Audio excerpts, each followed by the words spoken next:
Iran has moved updated versions of its ballistic missiles into position, preparing to strike American bases located in the Arabian Gulf, and the situation became quite clear following a maneuver carried out yesterday by the ground forces of the Iranian Revolutionary Guard. Numerous well-informed Iranian sources have spoken about the details. Among the units that participated in this maneuver were artillery and missile units, as well as unmanned aerial vehicle units. This maneuver was carried out towards the Strait of Hormuz and the Arabian Gulf in general, with a specific focus on important islands such as Greater Tunbu, Lesser Tunbu, and Abu Musa, and even the trajectory of these islands that lie directly towards the strait. This is because the Iranian side is preparing for a significant battle in this region, and therefore the maneuvers, it repeated itself in the way we see it. And almost every single day, these military maneuvers are being repeated. It's very, very clear that these drills have been conducted specifically on the basis of direct engagement with the American Navy, because Iran is planning to close the strait and the American Navy might be forced to approach their coastal areas, and consequently they would have to directly shell the coast, extending their fire into the waters as well to protect Iranian territory. And also, there were several locations that were impacted, or perhaps just one that in this wide open desert we're observing here. And this specific location, which had previously been targeted by the Iranian side, was struck by ballistic missiles, which is not typically the case as we can observe here. If we proceed to examine this particular area more closely, just as it appeared and was documented by the Iranian Revolutionary Guard Corps, we will first and foremost notice that these distinct squares and this specific configuration are typically residential quarters designed for soldiers. This is the first observation. And the other matter too is that the markings on the ground clearly demonstrate that this point we're seeing here is not situated in the direction of the Strait of Hormuz at all. Even though the maneuvers are focused on the Strait of Hormuz and the Arabian Gulf, this specific point is actually located towards the northern Iran. Southeast of the Iranian capital Tehran, more precisely, it's located southeast of Semnan at a distance of 1,200 kilometers. We will see that this designated area suddenly appears in the middle of the desert, as we can observe. The point precisely as we observed it compared to the point that appeared and was maneuvered is completely identical to what we saw here a moment ago. This confirms we are facing the exact same point that was targeted by the Iranian side. No difference at all. Everything is identical. And this confirms for us that this missile exercise was heading towards northern Iran, as we can clearly observe here. Furthermore, a significant observation is that this particular square, alongside these other similar squares, represents a unique formation. This exact configuration is found in only one specific base, showing an almost 90% identical match to what we are currently observing here. That base is located in the United Arab Emirates, and it would find itself in a very precarious position if this conflict were to escalate and begin moving towards Abu Dhabi. We're speaking about Al Dhafra Air Base, to be precise. And this specific part is considered the residential area for American soldiers, complete with a hospital located right here. This precise location, which we observe to be almost perfectly identical when compared to other bases situated across the Arabian Gulf, is indeed the most similar. And this carries a very serious and dangerous message from the Iranian Revolutionary Guard Corps.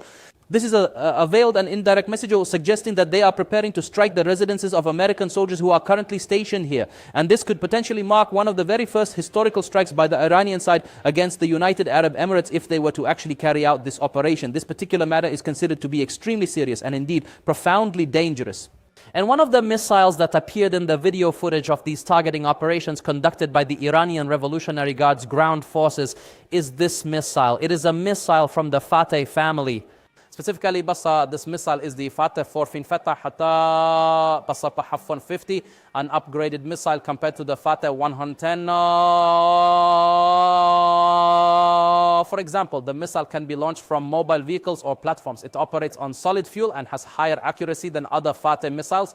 Also, this missile, once it descends towards its target in the final stage, it accelerates greatly and becomes extremely fast, much faster than the speed of sound. Additionally, this missile can be fitted with multiple warheads depending on the target, the need, and Iranian tactics. More importantly, this missile is capable of striking targets at a range of 300 to 500 kilometers.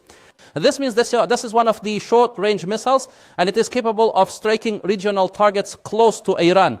It is also one of those missiles that cannot directly hit Israel. And this is precisely what makes this missile perfectly suited to be launched from any direction along the nearby coast of the Arabian Gulf or the Gulf of Oman. Generally, he is capable of striking and directing a direct blow against Al-Dhafar Air Base in the United Arab Emirates. However, we must also not forget that there was an official Iranian visit to Qatar.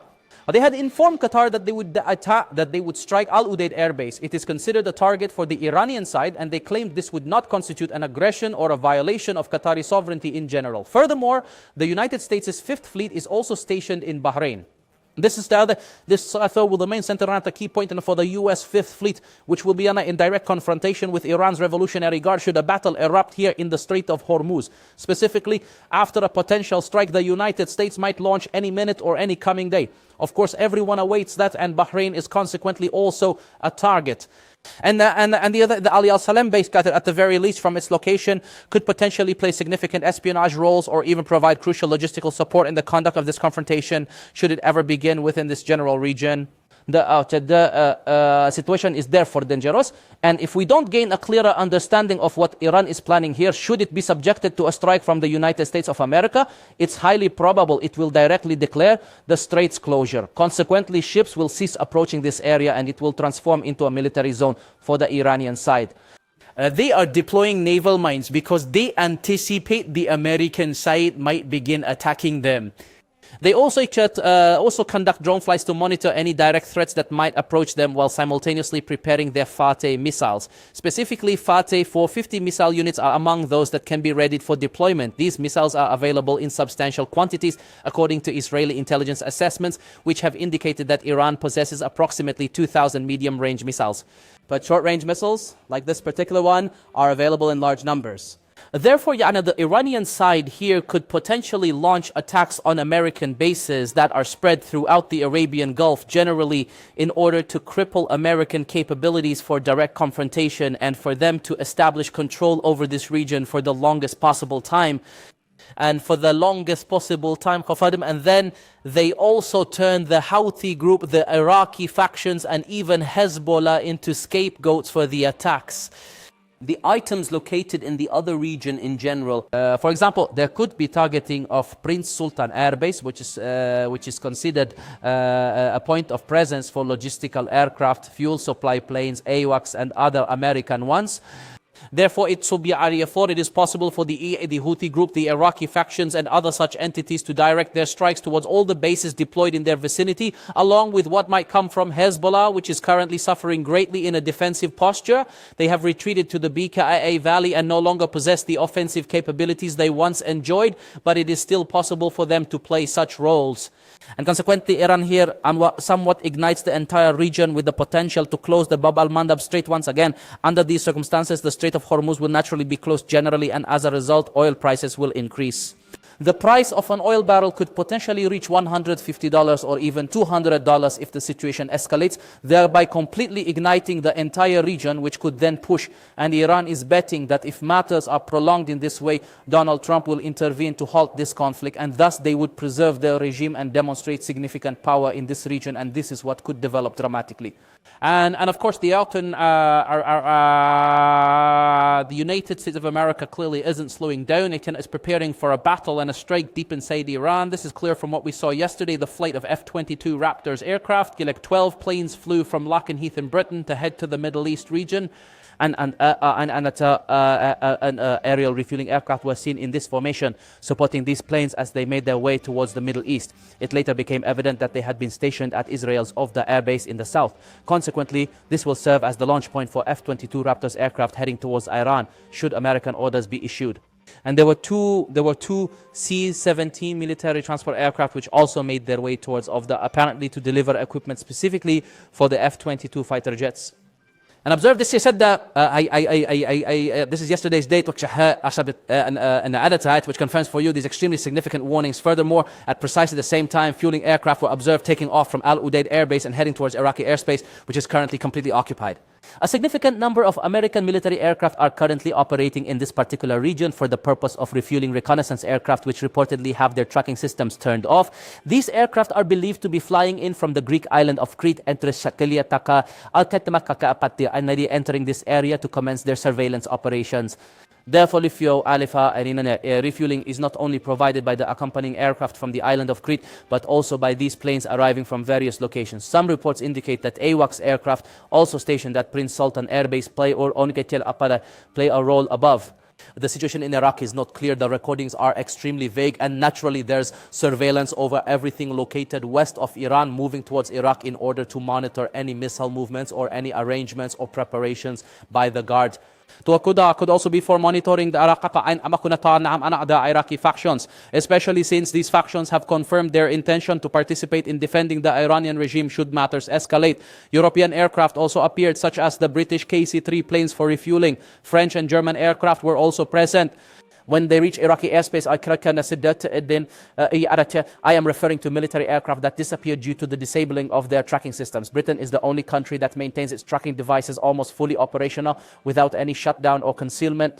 Therefore, we are facing extremely high surveillance. As also in Turkey, NATO continues its surveillance operations with AWACS E-3 Sentry aircraft generally monitoring Tabriz. There was also a recent official announcement from NATO clarifying that military escalation inside Iran will significantly increase. Note what was mentioned by individuals familiar with the situation.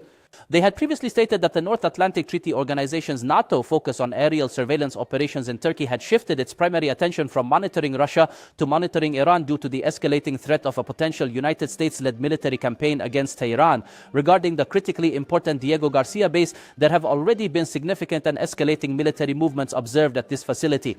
If we take a look at the latest satellite image, it clearly shows two spy planes are present. This situation, of course, has been ongoing for quite some time now. Additionally, there are 3 refueling aircraft, and a C-17 military cargo plane is also currently located here. And the colossal C-5M Galaxy aircraft, which is capable of transporting any defensive system to this base so that we are able to directly move all necessary assets to this very base. There was visible in the very latest updated satellite photograph. Now, more importantly, we observed and noted from these satellite images 2 aircraft which were unequivocally identified as 2 American F-16 fighter jets. Consequently, the base appears fully prepared to receive strategic bombers, positioning them towards Iran for flights to strike deep within Iranian territory. Overall, air traffic from the United States has somewhat slowed down in terms of military cargo operations today. This was the scene for the military transport aircraft. They appear busy, but not as much as they were in the previous period, which indicates that the deployment for the United States is almost complete. You also notice here that all these points we see are now activated to attack Iran in Europe, the Mediterranean, and also in the Middle East region. Among these bases is Al Dhafra Air Base, which we are certainly discussing at this moment and which could very well become a significant target for the Iranian side. Furthermore, the American aircraft carrier Jerome Ford, after its arrival at Crete Island, has now positioned itself quite close to the Middle East region. We are now waiting to observe whether it will reach the Israeli coast tomorrow or perhaps by the end of this current week. But more importantly, communication has now begun between the aircraft carrier and Israel through the flight of 4 of the carrier's CMP-22 aircraft, and the number of planes that flew towards Israel became clear through these communications. It's believed that the aircraft carrier's leadership likely held a meeting with Israeli leaders to coordinate what might develop in the coming period. And it was absolutely clear from US President Donald Trump's speech this morning, the extremely important State of the Union address, that it was the longest speech ever delivered by an American president, lasting 1 hour and 48 minutes. The president had spoken about many issues, specifically regarding Iran. And this particular matter, he began paving the way to deliver a strike deep into Iranian territory. And he set the stage through this historic and very important speech, where Donald Trump said that despite us having struck and destroyed their nuclear facilities, the Iranian side is attempting to rebuild its nuclear facilities once more, and also that the Iranian side is trying to redevelop and advance its missile capabilities to the point where they are producing missiles capable of reaching the United States of America.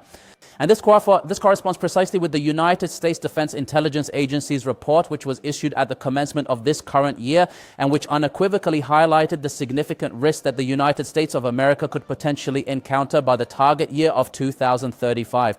This is how great nations operate to remain dominant over the world, generally speaking, on a military level. The orange color is the one that represents Iran and its dangers.